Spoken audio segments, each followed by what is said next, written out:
Hello, everyone. Hello.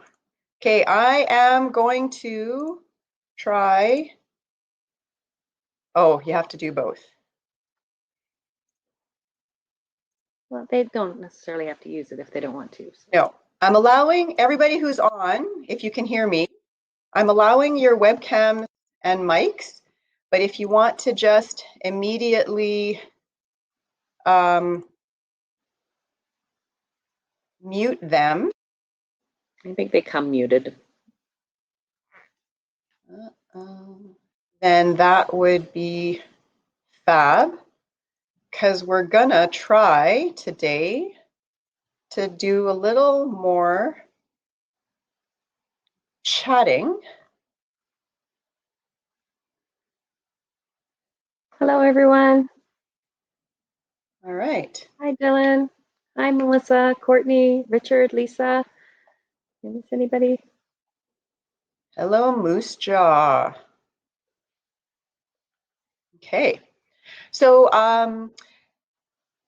yeah, we're going to try to Hi, Stephanie. incorporate people into the chat a little bit more.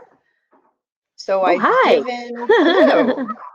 And yeah, so I can't just give you the option of microphone or video. So I had to give you both. So when we are opening up the discussion, then you're more than welcome to put your cameras on.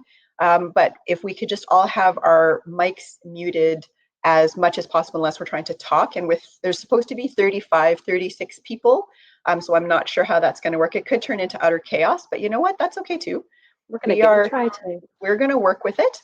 I'm not sure how to mic my mute. Yeah, I don't know either. If it's not, if you're So, on, because there's some people on phones and there's some people on computers. If you're on a computer, you have to hover your mouse at the bottom of the appetite for change, and then three little icons will appear, or two, a microphone and a little eyeball.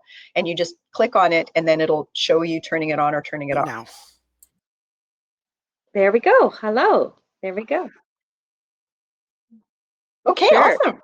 And if you are joining us from a tablet or a phone, and I'm not sure about iPads or iPhones, I'm not sure about the Mac or the Apple stuff, but I know with the Android, you don't have the camera and the microphone option, so you'll just be chatting with us today. We've learned that the hard way. Both what?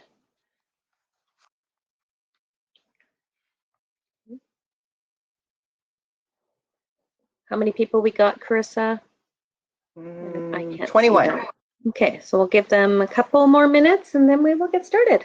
Hello Hinton, from yeah, Hinton. nice. Yay. I Love want to go Hinton. to Schweitzer Park again, but I don't know if that's one that's still provincial or if it's one of the ones that's been privatized. Oh, I don't know. I haven't been there since my son was just wee. We went up there. He was probably about 5 or 6 when we stayed I there for love a week. that. That's such a good campground. Coldest water ever, though. In the I think showers? no, in the Lake? The river? little lake that's there. Yeah, you get in and you can get about a toe wet, and it just turns to ice cubes. Yeah. I'm from Borden. Called glacier water, right? Well, yeah, exactly. And it's in the mountains. I'm not really a lake swimmer because I don't know. No, Ty was little, so we kind of waited, right? But I just got here September. There's still snow in the mountains, so lots to explore. Oh, awesome. Okay. awesome. Well, it's pretty. It's beautiful. Mhm. Hinton is, other than the mill part. Have you been to? Is it called Catamount Mines yet, Lonnie? I think that's still closed Oh, is because it? of Oh, the white nose or white fungus or whatever for the bats, because they're trying to keep the bats safer. right. Where is Hinton? It's Just in, outside of Jasper. yep, on the way to the mountain parks in Yeah, Alberta. yeah. I have pictures of me in the Catamount Mines when I was about probably 7 years old with my brother with our little hard hats on. Yeah, Chris and I hiked all the way up. We had our gear, we had our flashlights. We were like 50 meters in, and bats started flying at us, and I'm like, I'm out. I left. Hello from Ottawa. Close to Carling Mountain. Oh, well, that's okay too. I love Ottawa and Cold Lake. I actually think Cold Lake is gorgeous. There's Mhm. not really many places that there isn't something good to know about. All right, so how we got? We got 23. Well, I think we're going to start just Yep. because we do want to do some chatting with everybody. And if people join, then I'll try to, when it's Heather's going to, I'm going to start and then Heather's going to take over for a bit and I will enable everybody else's mics and cameras. And then as you get that invitation, if you are on a computer or laptop, I would just ask you to mute your mic and your camera so that there's not lag and feedback and stuff. And then when we open it up and say, okay, so let's have a chat, then you can unmic yourself or unmute yourself. It's That's going to be a good tough. day. Yes. Unmute yourself when you're wanting to share. Okay, does that sound all right? 26. All right, so welcome to Appetite for Change. In this series, and it's six sessions, we're going to change how we look at success. We're going to change how we view health. We're going to look hopefully differently at the conversations that we're having with ourselves that are influenced by what we hear from society, from media, from work, from family. So we're going to try to take a look at how we need to be a little bit more aware of what that is doing in terms of the internal dialogue that we're having. And we're going to redefine, hopefully, what it means to be well outside of all of those parameters, outside of that box that we have been. And it's kind of funny that those of us who are looking at ourselves, we are in a box right now and we want to try to not be. We want to push the walls of those boxes outward. But one of the things that's going to be the most difficult is if we want to be able to move forward, we need to accept where we are right now in this moment. And for a lot of us, that's a really big challenge because we've been maybe hearing from various people in our lives that there's always been something that you need to change, you need to work on, you need to be better. And better isn't a problem. It's the way in which that message is relayed. What we are not going to talk about is nutrition. There's lots and lots of really great nutrition webinars available on Calf Connection already that have been done.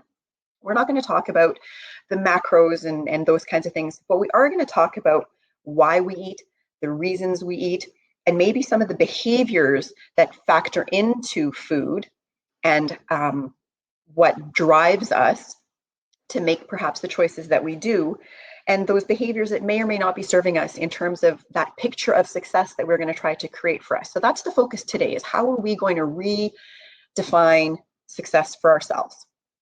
And this is applicable to a lot of things, but we're going to be looking at it predominantly from the perspective of, I don't even know what a good way to phrase it is. Heather, maybe jump in and help me out here.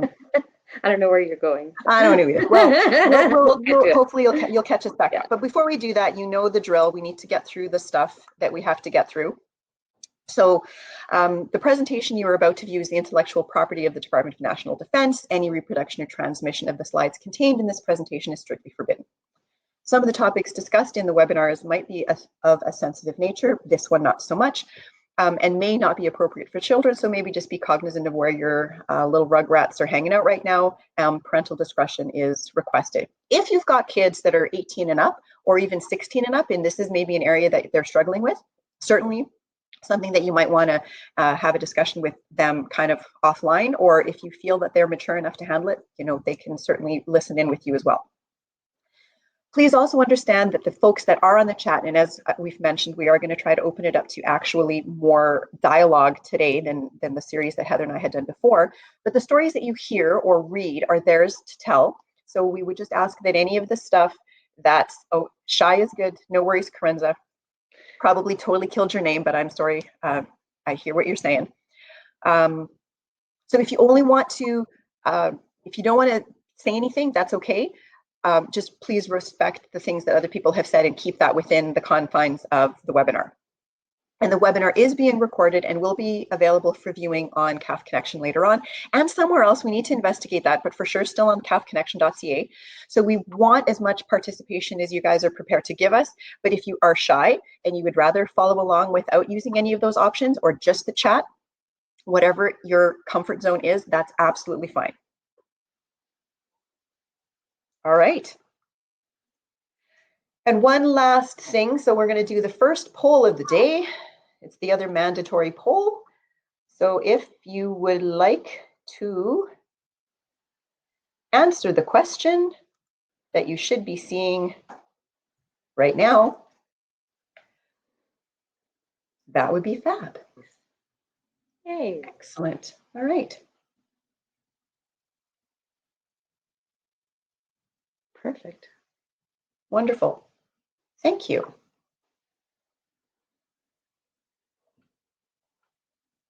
Okay.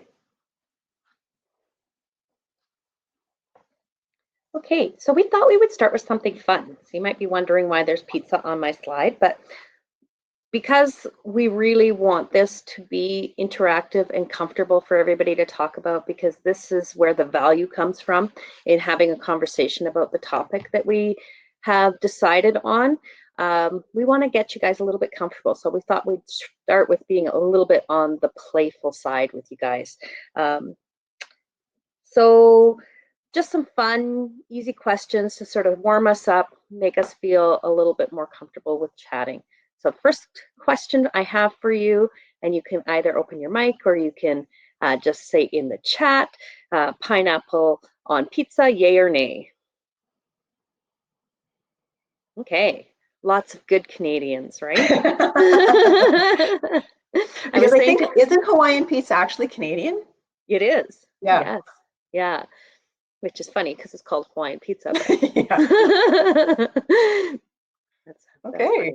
Nice. I said to Carissa yesterday, I've become a pineapple snob because I've been to some of these places that do sort of the artisan pizzas and they all use fresh pineapple. And Hawaiian's always been a favorite of mine, but now I've become a bit of a snob where I really only like it if it's fresh.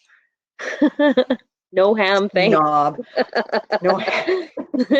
All right, let's try another one. So we're gonna say you're going to a movie. We'll say popcorn is an obvious, but are you gonna go chocolate or candy?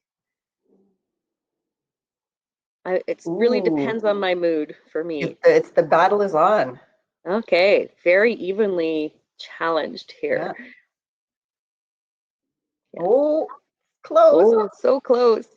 Oh, for me, licorice, I almost need someone to share it with because I eat it too quickly. So it's like, whoa, where did it go? All right. Thank you, everybody. Okay, let's try one that's non-food related. So cats or dogs? Oh, strong on the dog value, looks like. I said to Carissa, and she said, I knew you'd say that answer. I said, I'd rather live with a dog, but I love animals in general. So I do love both those cute little faces. Well, and speaking of that, Heather and I both have a dog, and hers, she can kick out of the room that she's in. Mine is prowling around. So you might hear her because she goes to the window and yells at squirrels and bunnies. So my apologies in advance. We have lots of bunnies now. With very few people out on the streets, the bunnies have come alive in our town. Neither. Oh, okay. So no pets, period. Fish, Kevin? Bearded dragon. Skink? Gerbil. No. No. Fair enough. Nice. Awesome. All right. And our last one is not a poll, but rather just a bit of an icebreaker. So we all have sort of routines that we love to follow, things that are sort of habitual in nature for us. So if you are eating an Oreo cookie, how do you eat it? For me, I'm a dunker, so I either want tea or milk to dunk it in. I'm not a take apart Oreo girl, and I know Chris is the opposite. I'm the rip apart. And if I have two, I was telling Heather this yesterday, if I have two, I take them apart. I take the icing off of both of them and make a little icing sandwich, and then I eat the cookies, and then I eat the icing as a sandwich. One bite. A couple of people said that. No Oreos, Kevin. Oh, it's my first. Oh, chomp with okay. Yep. A dunker See, or I'm one with you, bite. Lisa. You know what the upside is of the one bite, because my husband is a one biter as well, is there's no crumbs, because my daughter Yes, is a very nibbler true. and then she just has this big pile of crumbs around her. So That's probably a downside to your dog, though. true. Like, what? Eat the outside Eat first, the two outside first. bites. Okay, this is good. Excellent. So, sorry, Heather, what's your next Oh, go question? ahead. Well, no, so the question is, can you change the way you eat the Oreo?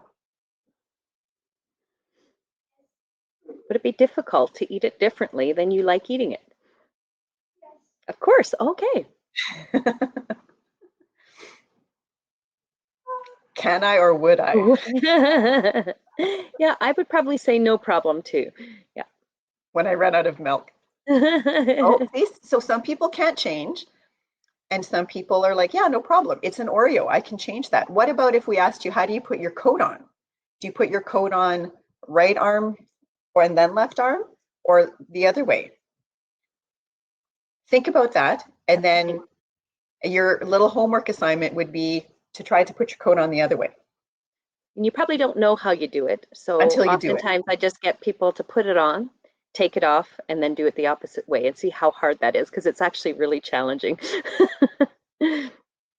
These are Yeah. habits kind of hard to change. Yeah, exactly. Both at the same time. Woo! I want to see that trick. Oh, you Yeah. adapt. Yes. Yep. I've had a couple dislocations in my shoulder and shoulder surgery, so definitely learned some good tricks around putting on clothing at that point. That's a really good point, Richard. You know, these little things aren't things that affect our life decisions, but the things that do affect our life decisions are formed of all those little things that we don't think about, which when they add up, can have a significant impact. So if you change the way you eat an Oreo, is that going to change your life? Absolutely not. If you change the way you put your jacket on, is that going to change your life? Probably, again, not so much unless it's because of a broken arm or something. But all of those things that are those ingrained, we're going to talk about that in systems a couple of sessions from now. We're going to look at those kinds of things. And if what we're trying to do is shift the direction that we're going, then we need to look at all of those little bitty pieces and start to see how it influences everything else. So really good point. And hopefully we're going to capitalize on that notion to be able to assist with the work that is required when we do want to change something of any significance. Yeah, really good, Karenza. You know, another great thing is to mouse with your other hand, right? Like you can go in and change the setting on your computer and make it so that the clicks are opposite, and then switch it to your non-dominant hand. You know, so just little things like that. Exactly. The more we can get out of that comfort zone, right? Sorry, Heather. That's okay. I like that. So, starting off with just some thoughts about where do we get our ideas from? Where are we getting our impression of how we should be, what health should look like? How many of us have images in our head about how we should be, about how we should look, about what we should be doing with our lives? We're fed these images constantly on social media, on the television, in magazines. It sort of bombards our lives if we have any kind of social interaction with the world in any way. And most often, these images are very unrealistic, and for most of us, unattainable. They're usually photoshopped, they're airbrushed images. And what they do is they serve to produce feelings of guilt, feelings of shame, feelings of failure that tell us that we should be doing something different. These images and ideals have become so ingrained in our culture and so pervasive that it has become difficult for us to suss out the difference between what is health and what is weight, because they have become synonymous, and that's not always true. So I think that we need to look at how we view those things, even within our own military culture. When we look at the majority of us, of the serving members, need a reasonable fitness level to do their jobs, and even to do their jobs really well. They need a reasonable fitness level. And yet there is this pressure to be superhuman, to be everybody should want to be at the level of our special forces soldiers instead of just being okay with being healthy. And most of those people can do their jobs without being 3% body fat. They will be just fine. They will be healthy. They are fit. And yet there's this pressure from society and from our own organization that needs to look differently. Yeah, absolutely. So think about the classic before and after picture. So we have this lovely young ladies in their pants.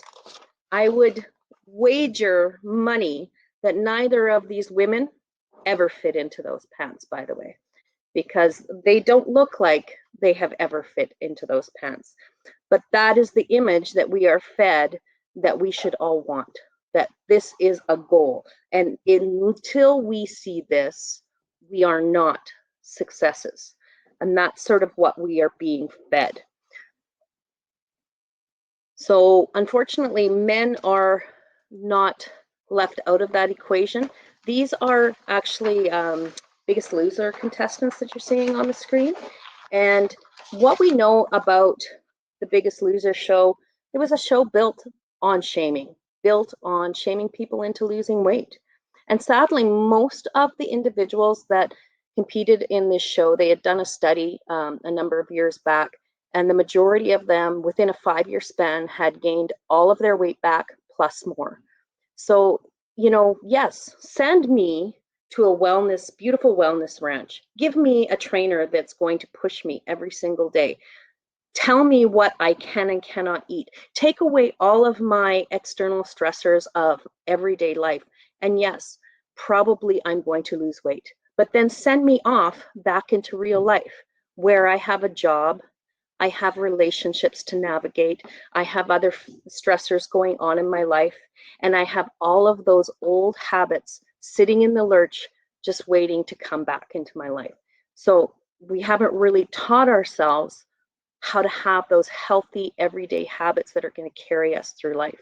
But we're told by these images that it should be possible. And then, if it's not enough that we're fat shamed into hating the body that we live in, we're told we should look like these individuals. And shouldn't we all want that? Every one of us should want that. We can't possibly be happy in the body we live in when we could be these folks. We must want more from ourselves. And yet, you know, there are people that have done this, obviously, by the pictures that we see. And good for them. Great, that was their goal, right? But it also meant that they probably gave up a lot in their lives. They gave up a huge portion of their social life. They gave up normal eating patterns. They've probably given up a whole lot of free time. And I would suspect that many of them don't have time for other pursuits like art and music and things that maybe you and I enjoy. So those are things that they have made a decision, and good for them if that's the things that make them feel happy.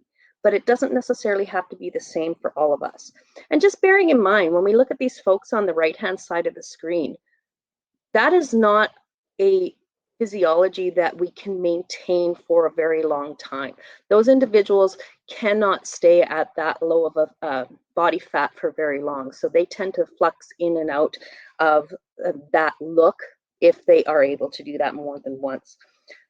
So again, there's nothing wrong with wanting to have a goal like being a ninja warrior or being in the special forces, but it may not necessarily be a goal for all of us, nor should it have to be. And that is what we want to bring across. So we'd like you to think about, what does success look like to you? If you're picturing yourself successful, what does it mean to you to be successful? What are you doing? How are you behaving? Is there any conditions that you put on that? Do you have to reach a certain milestone in order to feel that you are successful right now? So feel free to share with us. Carissa will open the mic up. I think she has them open for everybody.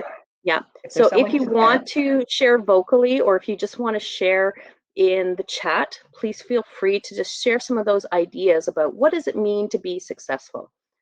Oh, living without debt. Oh, nice. Great. Okay. So, Richard, when you say living without debt, and I ask the question, what are you doing?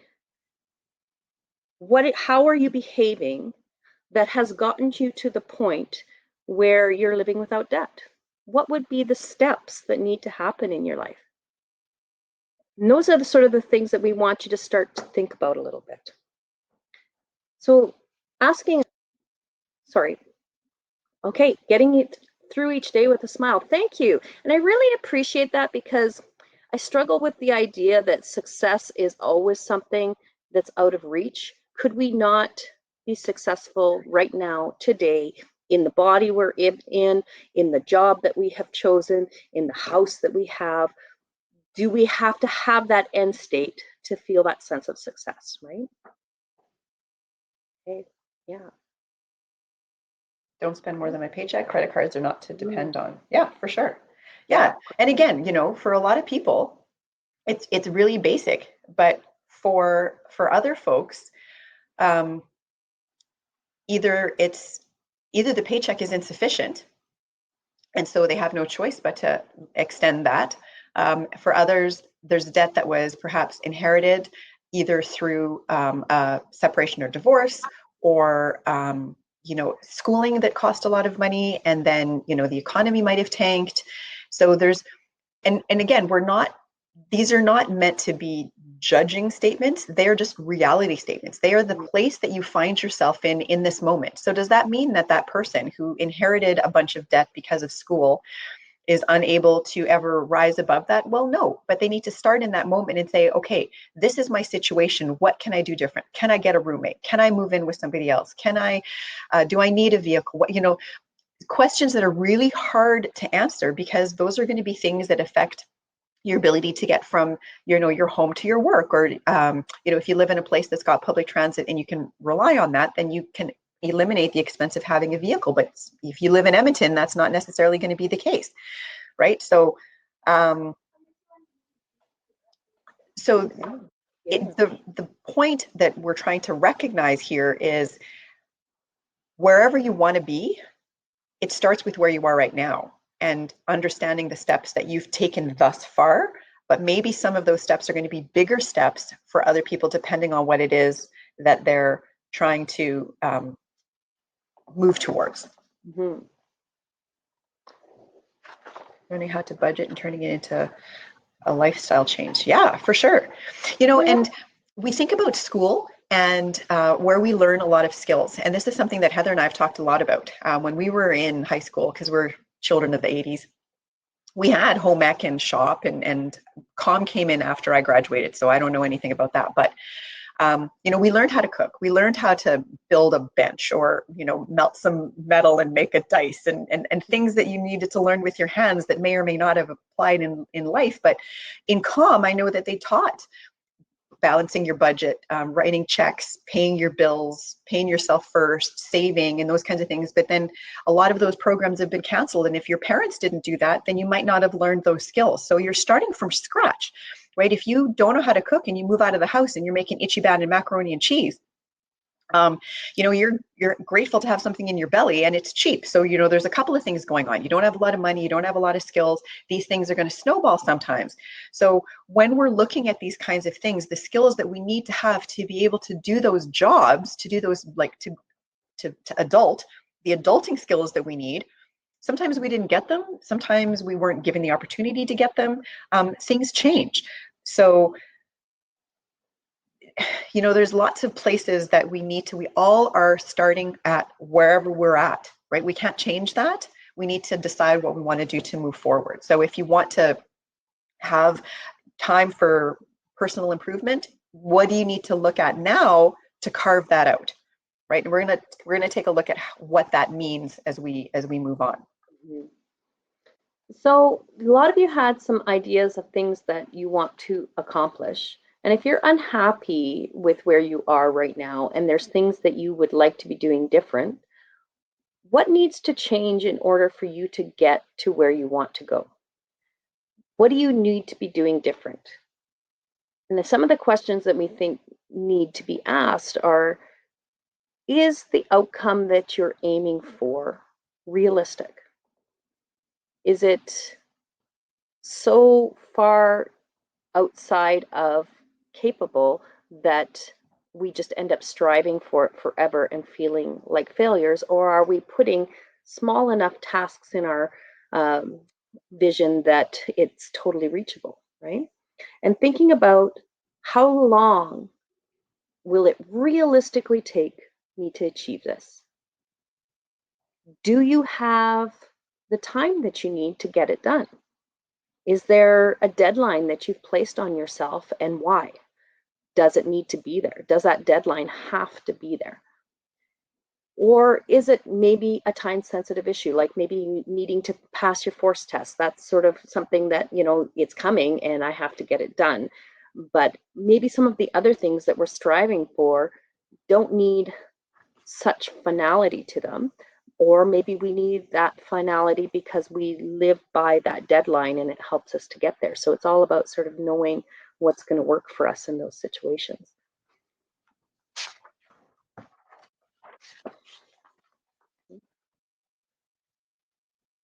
So when we think about what we're aiming for, what might be getting in the way right now? Why don't you already have these things? What's gotten in the way for you in achieving those things? And maybe also thinking about what is your perception of what success looks like. Are you waiting until you achieve the beautifully wrapped present to feel successful?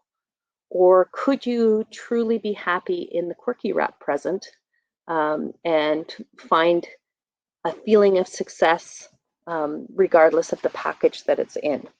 We often use weight and societal standards of what attractiveness and success are to stigmatize people, to demean them, to mock and ridicule, to overlook, or even to ostracize people. People are not their weight any more than they are their eye color. We don't walk around saying, oh, that person is blue eyes. No, they have blue eyes. So then why do we say that person is fat or they're skinny? No, they have fat, but they are not fat. And there's a really big distinction in those things and how we identify with ourselves. Okay. So what are some of the barriers, other barriers besides perception that might be getting in your way?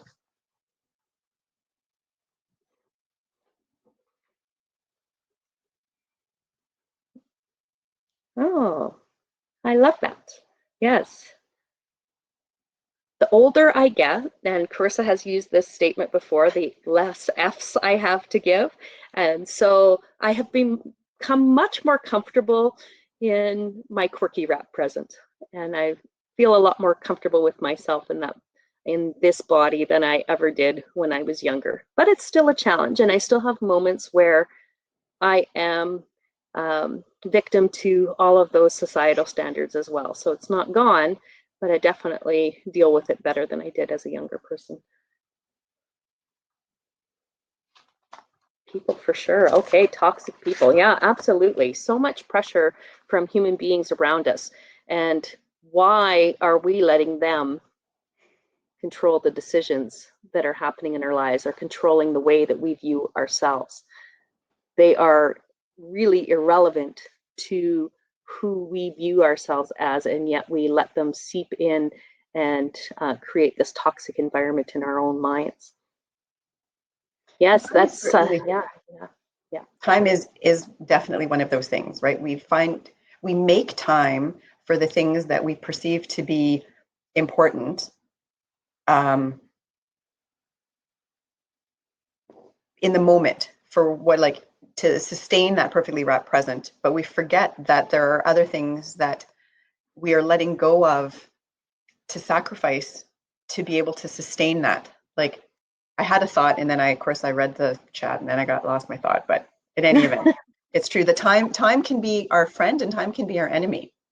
And it's how we choose to use that time. Heather and I have said since we've been working from home, all of these people that have run out of Netflix and have started making sourdough and finished their tapestries, we're barely hanging in there trying to get 1 week's worth of stuff done at a time and stay on top of things. We're like, we want all this free time. But that's the reality of us having to adapt to this new scenario of how we deliver materials. And yeah, taking care of others is important. And we're trying to think, like, how can we take care of the folks out there? And we forget that we need to turn the camera off and look at the people behind us that need taken care of too, and ourselves. So it is a really, yeah, keeping up with the Joneses, Rochelle, exactly. Yep. It's ridiculous. Lonnie, I'm driving to Hinton this afternoon for my sourdough loaf. Oh, nice. I missed that one. I want the sourdough loaf. Yeah. All right. So we've got it's a fun little video I found yesterday. I got to do some weirdness here now to make it work. So hopefully it will play.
So what did you guys think of that? I forgot to mention that it's not you had to read along.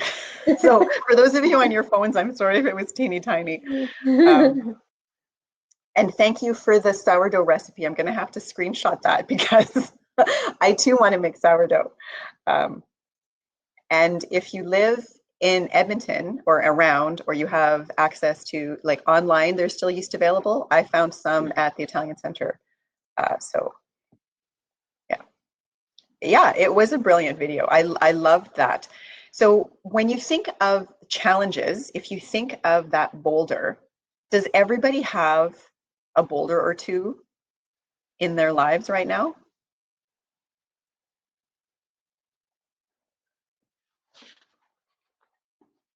Yeah, for sure. And some of those boulders are probably similar, right? Like we can probably, if we didn't, are we even here? Yeah. True. Right?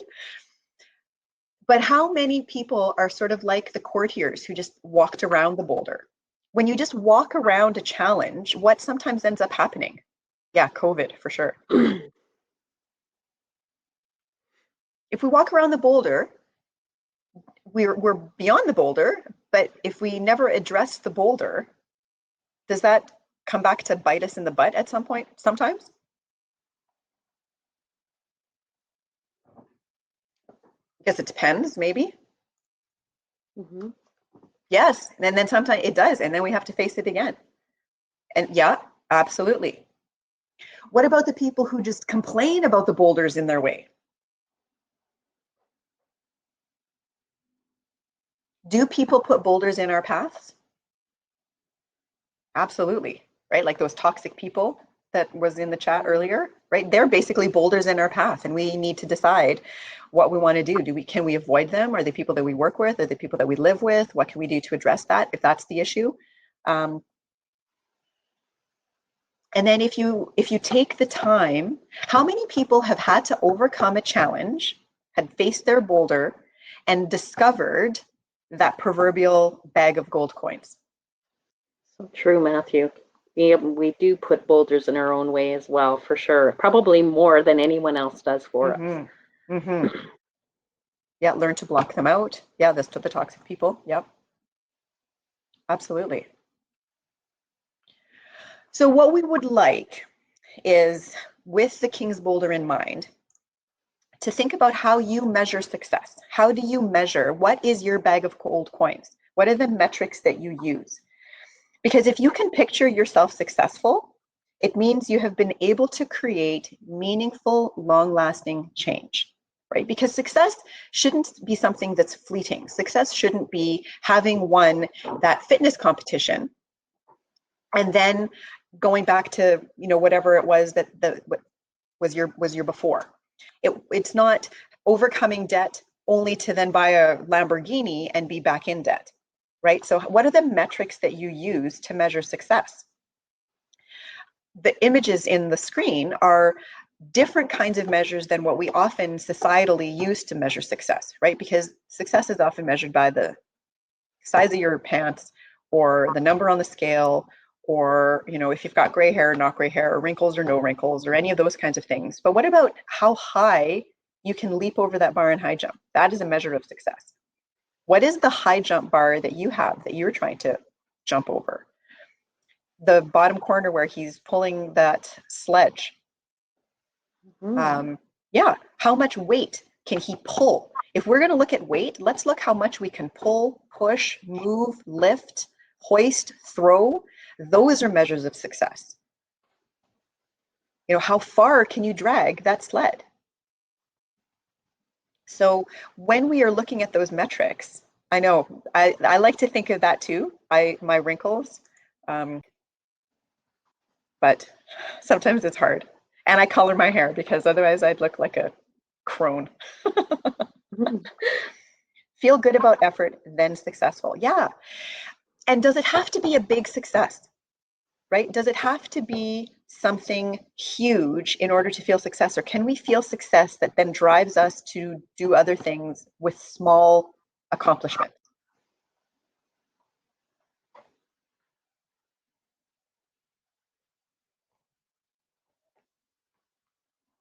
I mean, even just using the notion of the smile as an accomplishment, as a measure of success, right? That's huge because it changes your outlook. It changes how you look at smiling. It changes how you look at frowning. It changes the experiences that you want to have that lead to smiling or frowning. Small successes are as satisfying for a good night's sleep. Well, I had a good night's sleep last night in the first time for the first time in a long time. So yeah. I find it can be just as small as, you know, really taking the time to cook a nice meal and sort of relish in the effort that you put into it. You know, that can be a success, right? So it's looking at all the little pieces in our lives. Did I get up and I move frequently throughout the day? Because I find having a desk job that sometimes I forget to do that. And when I finish the day and I can look at my Apple Watch and say, wow, okay, I made an effort to make that a little bit more prominent in my day, then I feel a small sense of success. And it's all of those little moments stacked on top of each other, which can really lead to powerful feelings of well-being.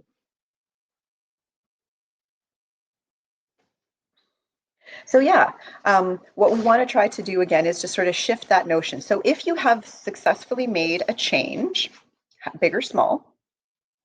Oh, first, nice. Well, happy belated.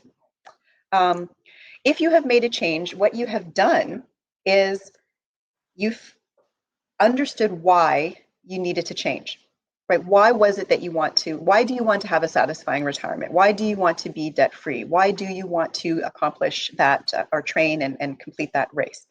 once you've addressed the why, it means that you've figured out the how. And there are many hows. The hows are going to be, how am I going to stay productive when I'm retired? Am I going to find another job? Am I going to develop a hobby? How am I going to keep from being or feeling like, or how am I going to make sure that I don't feel like I have nothing to contribute? How am I going to feel productive and satisfied at the end of the day? Which means that we also need to overcome our fears. And those fears, sometimes our fears are as much of the success itself as it is of the failure. Do I feel being successful, or do I feel fear failure, or do I fear both?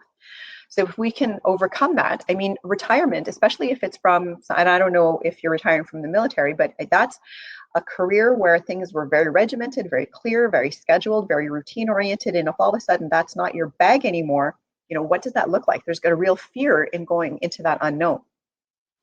And then similarly, what are your needs? Those must have been met. If you have made the change, your needs have been met. Your needs for love, acceptance, being valued, feeling like you're contributing. Okay.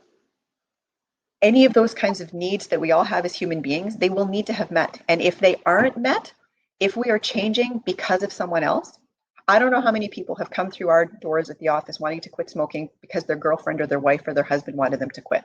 And 6 months later, they're back because they didn't quit because they wanted to. They needed to deal with the whys and the hows and the fears of quitting, and then accept that those reasons to come from themselves, right? So that's just another example. So what we would like sometimes people to think about is, what do you need to do instead of thinking about what I need to do to get to the finish line? Live your life like you've already crossed it. What does the successful you do in the future to stay debt-free? What does the successful you do to have an enjoyable retirement? What does your successful you do to move beyond the race that you completed and to sustain and maintain that, so that the next time something comes up that you sign up for, you're ready to go again without having to start back at square one with training? Because whatever your successful you is doing in the future, that's what you need to be doing now to be that person, right? There's no magic stuff in the middle that happens. So when you think about that,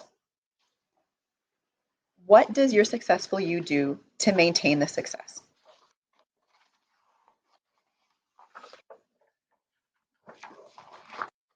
If anybody's got any thoughts.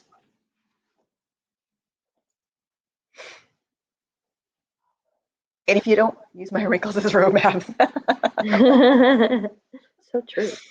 Well, it'll probably bring you to Happy Land and Joyville and keep a schedule. Yeah. I know I've been really struggling with that since we've been shifted to a different way of doing work. And Chris and I have talked about that a few times. We've had to kind of reinvent how we're managing our time a few times over the few weeks to find something that's actually functioning well for us. I think I'm still in that process because I still find myself working, and Carissa as well, because I think I was still talking to her at 9:30 last night. So Yep. Yeah, keep practicing, break down your goals. And we're going to talk about that, Stephanie, when we're looking at systems, to break them down, because sometimes that's trickier. Forever learning, 100%. Check in with yourself every few months. Yeah. Spread out your calendar. Oh, I love that. See, thank you. You need to come and teach me how to do that. Yeah. And when we're talking about living like you've crossed the finish line, we're not also talking, I mean, maybe it's a major overhaul, but maybe it's just that you are regularly doing the things that you need to be well, like going to having that good sleep. There was apparently a good webinar that I missed. I do a sleep webinar, so I know some of those tips. So I made sure that I read my book and had my shower and had a quiet time and had my tea and did all those things and got all the work, and I made a list of what I needed to do in the morning so I wasn't stressing about it at night. And probably those things helped. So those are the things that we need to do. So my successful me was today, right? Like last night, my successful me was getting up, having those things listed and ready to go so that I could set up the room and do all this and feel comfortable and not worry about it, so that my brain was free to just let me sleep. And maybe that's what happened. Maybe, I don't know, because sometimes sleep just is one of those elusive things. And occupational therapists have all kinds of handy dandy tricks in terms of scheduling, in terms of breaking down things, in terms of systems, in terms of creating ways that you can live your life to be more, to utilize the potential and the momentum that comes from that, 100%. So the next piece to that to consider is, how does your future you, having crossed the finish line, compare to what you're doing now? Is there anything that you're doing the same? Is there anything that you're doing different? Yeah, lists. Oh, I have so many lists. Sadly, they're on like 87 pieces of paper and I lose all the pieces of paper. So how does your future you, having crossed that finish line, compare to your current you still moving in that direction? What's different? What's the same? You know, that's the other thing, is a lot of the times we forget to give ourselves the credit for the things that we are doing that is moving us in that direction. Your future you is happier? Oh, Matthew, that makes me a little bit sad. Oh, you know what, Natalie, that's true, except for sometimes I forget that my inside voice and my outside voice need to be talking to each other. And so people are hearing my thoughts who don't need to be hearing my thoughts. Carissa talks to herself when she goes for walks outside. So she's the ultimate end of the extrovert personality. So if no one's going to talk to her, she's still going to talk. Yeah, right? Empty nest. What's it going to be like? See my kid in the background. She's jogging. Her watch told her she needed to get up and move. So that's what she's doing. I've trained her well. And then finally, what could you change? What could you change right now, today? If there's anything, if there's one additional thing that you felt you could do to help you to get to that other side of the finish line, what would it be today? So whatever your goal is, if it's to be happier, what can you do today to be happier tomorrow? Because that's still your future self, right? If it's to continue to take webinars to improve your resume so that you can get a job that you're just thrilled with and you're passionate about, what is that one additional thing that you can do today? If you want to win that race, what can you do today, you know, with social distancing and all the stuff that you need to do to prepare for that? If you want to have a successful, happy, fulfilling retirement, what is the one thing you can do today to make sure that that's going to happen? Because we all have a thing that we can do starting right now. Yeah. And it doesn't have to be big. Like, we're not saying you need to upend your life to reach those results, but it's thinking about what one small step can I take today that can shift things for the positive, can shift things towards where I want to be. It can be as simple as adding a 10 minutes of exercise, just like Daphne is doing in the background there, a few times a day to improve your health. So it doesn't need to be gigantic, huge boulders that you're aiming for, but rather some pebbles that are going to stack up to be something very large. Push-ups for your nemesis. Okay. Yes. Listen to the Beatles. I love that. Sorry, I've never seen that, and here I am singing. Small goals that are attainable. Yeah, 100%. Break it down, right? And as I said, we are going to be talking about that a little bit more. So we do have a handout for you all. I just got to find it. No. It should be here. No, that's not where it is. Come on, handout. I know that it's there. I can do it for you, Carissa. Oh, there it is. So again, totally optional. It's just, and it's going to look like this. It's a pamphlet style thing with the little rocket ship on the front. Where's my camera? And then you're going to, I don't have double-sided printing at home, so it's stapled and put together, but it's going to just give a couple of, and it's got a little bit of a weight focus to it, but it's certainly something that can be applied on a whole bunch of different levels. So hopefully there is some ideas in there that will help you to move forward with redefining what your picture of success in, or maybe it's going to help you to start to really flesh out what that successful you looks like, because that would be helpful as well. Sometimes we don't know. Sometimes we just feel like, well, I'm not really super happy right now. And I need to do something, but I don't know what that is. So maybe when we start writing it down, then it gives us some feedback, and we're like, oh, maybe I could do this. Maybe I need to watch less Netflix. I've stopped watching the 10 o'clock news because I'm sort of up to here with COVID and stupid Donald Trump things, right? Like I kind of can't take any more of that. So I know it's happening. I try to minimize the amount I'm exposed to that. So that helps me to sleep too, not going to bed right after watching that. Making sure that I spend some time with that little chicken in the background and talking to Heather, because that makes a huge difference. Not seeing her every day at the office is hard because we collaborate on pretty much everything, and to not have that, FaceTime is our new friend. Like if they ever start charging for FaceTime, we're going to be in big trouble. So, hopefully the handout is going to give you some food for thought. So as with all of our webinars, we like to give you some takeaways, and hopefully you get the notion of packing for the journey. So remember to define success on your terms. Despite being fed the garbage from the media, society, and wherever else, it's time we took back how we define our success. And it doesn't come in a one-size-fits-all pair of combats.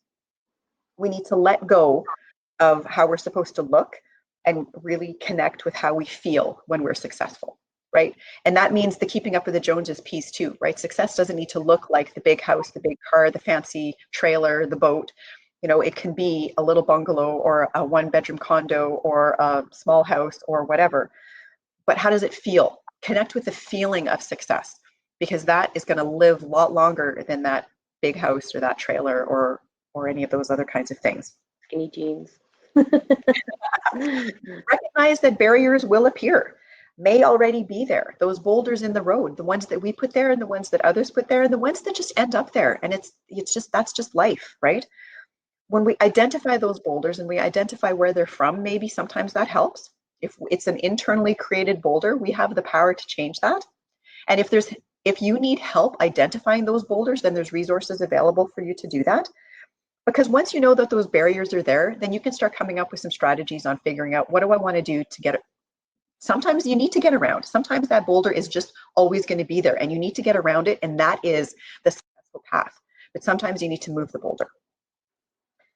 And then living like you've crossed the finish line, it puts you in the mind of that person you want to become. To be that person, you have to do what they do now, starting today. There's no magical stuff in the middle, right? There's nothing that's magically going to happen that's going to get you from point A to point B. This void in the middle, that's you. That's your work. That's your effort. That's your commitment. That's your dedication, your discipline, which we all need.